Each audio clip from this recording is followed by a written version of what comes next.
மகுடம் சூட்டி செம்மாண்டு நிற்கும் எம் தமிழ் தாய்க்கெனது முதற்கண் வணக்கங்கள்.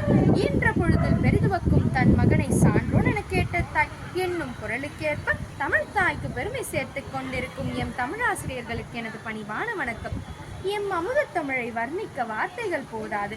இருப்பினும் உயிரெழுத்தில் தொடங்கி மெய் எழுத்தை கலந்து உயிர்மெய் எழுத்தாக வார்த்தைகளை தொடுத்து செந்தேனாய் இனிக்கும் செந்தமிழில் என் உரையை தொடங்குகிறேன். என்னுள்ளிருந்து என் கருத்துக்களை கவியாய் தொடுக்க தமிழை மொழியாய் எண்ணாமல் உயிராய் கருதி தமிழுக்காக பிறந்து தமிழால் வளர்ந்து தமிழை வளர்த்து தமிழுக்காக தொண்டு செய்து வாழ்ந்த திருவள்ளுவர், இளங்கோவடிகள், பாரதிதாசன் போன்ற எண்ணற்ற தமிழ் புலவர்களை வேண்டி வணங்கி தொடங்குகிறேன். தேனி அருகில் மான்கொம்பு என்னும் ஊரில் நடுகன் ஒன்று கிடைத்தது. ஆராய்ந்து பார்த்தது இது 2ஆம் நூற்றாண்டை சேர்ந்தது. அமெரிக்க ஐரோப்பிய நாடுகள் தோன்றுவதற்கு முன்பே தோன்றியது தமிழ் என்பதற்கு ஒரு சான்றாகும். சுமார் 2500 ஆண்டுகளுக்கு முன்பு தொல்காப்பியர் தமிழை தொன்மை மொழி என்றார். அப்படி என்றால் அவருக்கு முன்பே தோன்றியிருக்க வேண்டும் தமிழ். தமிழ் மொழி தோன்றிய காலத்தை ஆராய்ந்து பார்த்தும் விடை கிடைக்கவில்லை. அதனால்தான் தமிழன் கல் தோன்றி மண் தோன்றா காலத்தை வாளோடு முன் தோன்றிய மூத்த குடி தமிழ் குடி என்று எழுதினான்.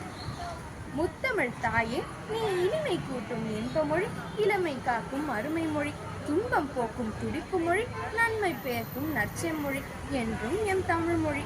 சேர சோழ பாண்டியன் எனும் மூவரசன் மடியினிலே தவழ்ந்து முச்சங்க தொட்டினிலே கிடந்து பாவலன் நெஞ்சத்திலே வளர்ந்து பன்னசை போல் மஞ்சத்திலே தூகின்று காலத்தால் மூத்து கருத்தால் முதிர்ந்து கானமாய் திறந்து ஞானமாய் சுரந்து வானமாய் விளைந்து வனமாய் விளைந்து தேனும் திணைப்பாலும் திகட்டாத தெல்லமுதத்தை தெய்வ தமிழுக்கு அளித்திட்ட கம்பன், வள்ளுவர் இவர்கள் ஊனோடும் உயிரோடும் ஊட்டி வளர்த்த தமிழமுதானியை கையில் எடுத்துக்கொண்டு களிமண் தட்டுகளில், கல்வெட்டுகளில், ஓலை சுவடிகளில், மூங்கில் பட்டைகளில், காமிய வடிவங்களில், கணிப்பொறி வடிவங்களில் என்று எல்லா காலநிலைகளிலும் மாறி நின்று எல்லா வடிவங்களையும் ஏறி நின்று 2000 ஆண்டுகளை தாண்டி நிற்கும் எங்கள் உன்னத மொழி தமிழ். இதற்கு மேலும் உலகின் மூத்த மொழி தமிழ் என்பதற்கு சான்றேதும் வேண்டுமோ? தமிழ் வெறும் மொழி அல்ல, அது எங்கள் உயிர். வீழ்வது நாமாக இருந்தாலும் வாழ்வது தமிழாக இருக்கட்டும்.